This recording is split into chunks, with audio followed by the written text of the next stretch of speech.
Chapter 6.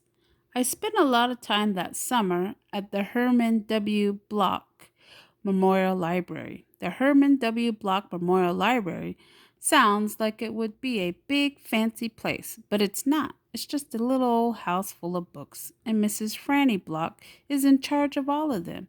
She is a very small, very old woman with short gray hair, and she was the first friend I made in Naomi. It all started with Winn Dixie not liking it when I went into the library because he couldn't go inside too.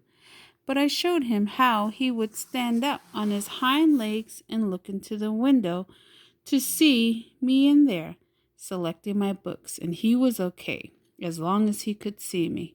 But the thing was, the first time Mrs. Franny Block saw Winn Dixie standing up on his hind legs like that, looking in the window, she didn't think he was a dog. She thought he was a bear. This is what happened. I was picking out my books and kind of humming to myself, and all of a sudden there was this loud and scary scream. I went up running to the front of the library, and there was Miss Franny Block sitting on the floor behind her desk. Franny, I said, are you all right? A bear, she said. A bear, I asked. He has come back, she said. He has? I asked. Where is he?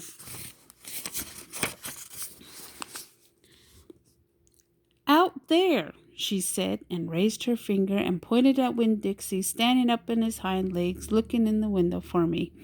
Mrs. Franny Block, I said, that's not a bear. That's a dog. That's my dog, Winn Dixie.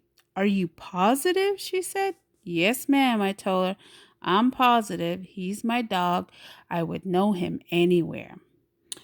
Mrs. Franny sat there trembling and shaking. Come on, I said. Let me help you up. It's okay. I stuck my hand out and Mrs. Franny took hold of it and I pulled her up off the floor. She didn't weigh hardly anything at all.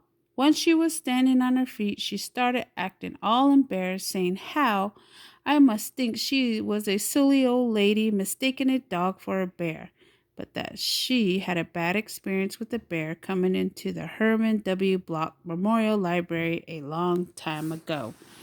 She never quite gotten over it. When did it happen? I asked her. Well, Mrs. Franny, it was a very long story. That's okay, I told her. I am like my mama in that way. I like to be told story. But before you start telling it, can Winn Dixie come in and listen too? He gets lonely without me. Well, I don't know, said Miss Franny. Dogs are not allowed in the Herman W. Block Memorial Library. He'll be good, I told her. He's a dog who goes to church. And before she could say yes or no, I went outside and got Winn Dixie, and he came in and laid down with a harumph and a sigh right at Miss Franny's feet. She looked down at him and said, he most certainly is a large dog. Yes, ma'am, I told her. He has a large heart, too. Well, Miss Franny said. She bent over and gave Winn Dixie a pat on the head, and Winn Dixie wagged his tail back and forth and snuffled his nose on her little old lady feet. Let me get a chair and sit down so I can tell this story properly.